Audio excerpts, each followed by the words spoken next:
Bonjour et bienvenue à tous dans ce dossier pour la préparation de 50.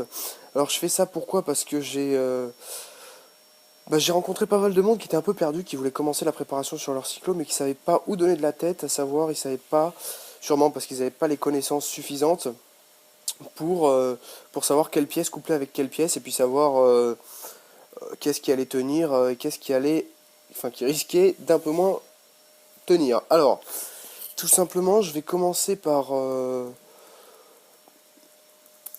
putain, excusez-moi. Bref, par vous donner un petit conseil, tout simplement, c'est de bien vous occuper du refroidissement, comme c'est marqué en haut.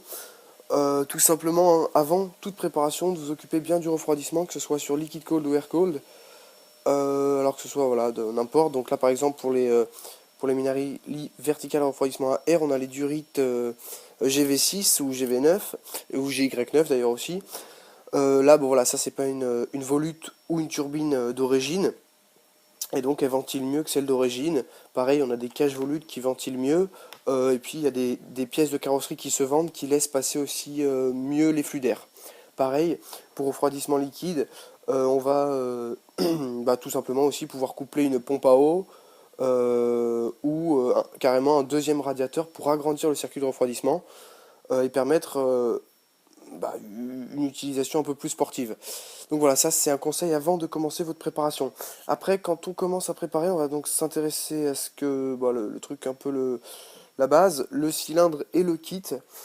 Alors bon après ça c'est pas très compliqué. On a les tailles ici 50, 110, 80. Il y en a plus que ça. C'est parce que là je suis sur booster, mais on a aussi 50, 72 je crois ou un truc comme ça, 82, les big bore, les choses comme ça. Bon là sur booster il n'y en a que 3, donc ça c'est assez simple, hein, choisir la taille. Sur 50 cm3, le vilebrequin, on n'est pas nécessairement obligé de changer son vilebrequin. S'il a moins de 15 000 km, on va pouvoir le laisser, même si c'est un kit 50 qui fait 7 chevaux et qu'il est en alu. Par contre, 70 et au-dessus, on va opter pour un vilebrequin renforcé, taillé dans la masse, quoi. Alors, la grande question après, c'est par exemple, imaginons qu'on prend un kit 70, la taille, bon, ça c'est en fonction de la puissance que vous voulez. La grande question, c'est alu ou fonte. Alors, on entend beaucoup de critiques sur les cylindres alu. Néanmoins, j'ai des potes qui roulent en cylindre à l'alu. Ça fait 20 000 km qu'ils roulent avec ça et il a jamais eu de problème. Néanmoins, c'est plus fragile. C'est sûr qu'il faut s'en occuper un peu plus, mais bon, du moment qu'on part sur une préparation, il va falloir s'occuper de son scoot de toute façon, donc ça me paraît logique d'en prendre un peu soin aussi. De plus, il va vous faire gagner du poids, des performances et il évacue mieux la chaleur à haut régime. Donc pour moi, c'est tout bénef. Et je crache pas du tout sur les cylindres alu, loin de là. Une fois qu'on a fini ça, on s'attaque à l'échappement. C'est ce qui suit directement, hein. Alors l'échappement, bah, c'est assez simple, hein. Tout dépend le modèle que vous voulez. Tout dépend la marque et le modèle. Pourquoi? Pourquoi j'ai choisi Maxi Scoot comme site pour vous montrer? Tout simplement parce que souvent, quand on va dans les cylindres kits, par exemple, ils proposent une bonne description et un bon couplage de pièces. Par exemple, imaginons qu'on prend le 70 alu ici de chez MXS Racing. Ils proposent par exemple, voilà, un pot d'échappement gamme sport et un carburateur de 2,1 cm. Donc ça nous aide et ça vous aide pas mal, la partie échappement, excusez-moi. Et donc à partir de là, on peut régler et on peut filtrer sur MaxiScoot, par exemple gamme de produits sport. Et puis à partir de là, on va choisir en fonction de ses préférences de marque et de coloris. Ensuite, on va passer à la partie variation et embrayage. Alors là, c'est pas du tout compliqué. Il suffit de prendre un peu des bons variateurs comme Malossi Multivar ou le Team 2, mais qui est lui un grande plage, ou sinon le Polini. Mais qu'est-ce que j'ai fait là? J'ai pas du tout vu le broquin, oui. J'ai pas du tout mis ce que je voulais. Voilà.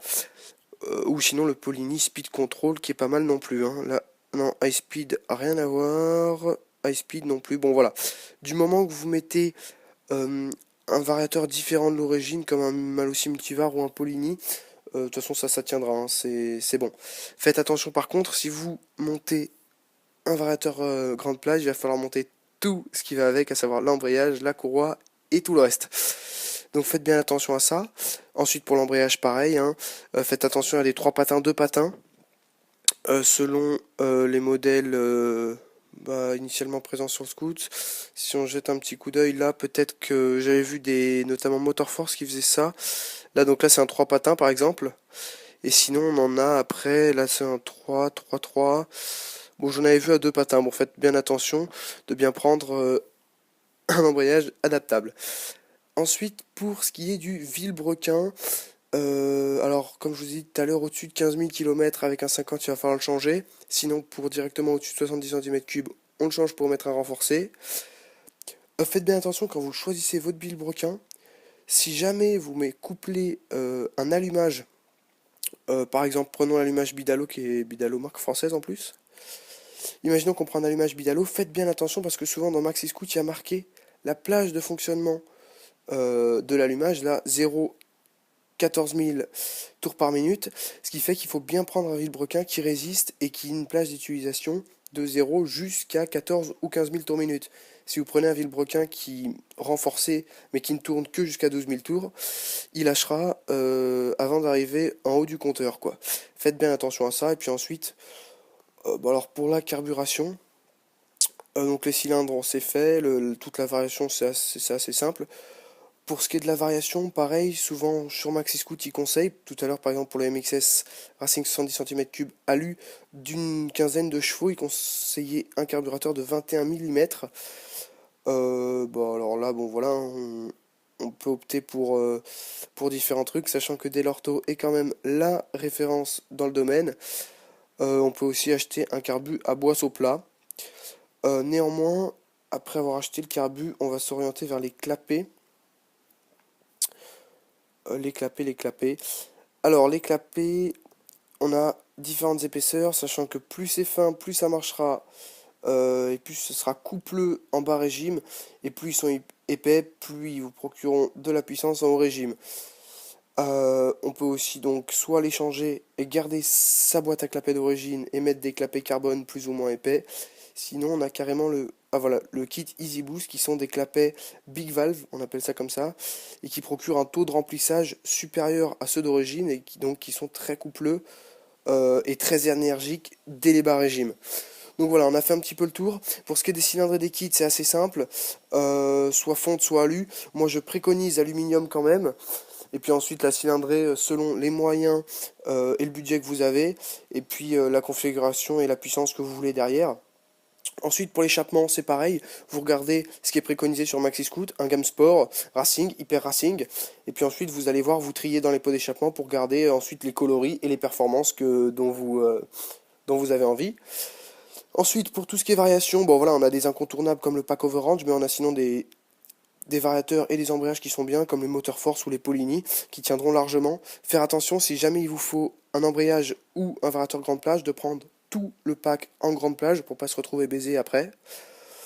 Et puis ensuite, l'allumage. L'allumage, il faut faire attention parce que ça monte très très vite dans les tours. Il y a des allumages jusqu'à 20 000 tours chez Bidalo, de 0 à 20 000 tours sur plage d'utilisation.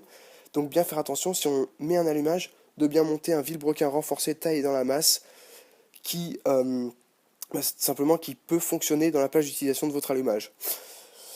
Voilà, on a fait un petit peu le tour de toutes les pièces rapidement. Si jamais vous avez des questions, n'hésitez pas à les poser dans les commentaires, on y répondra. Et si jamais vous avez des conseils ou vous pouvez réagir, n'hésitez pas à vous abonner à la page, à nous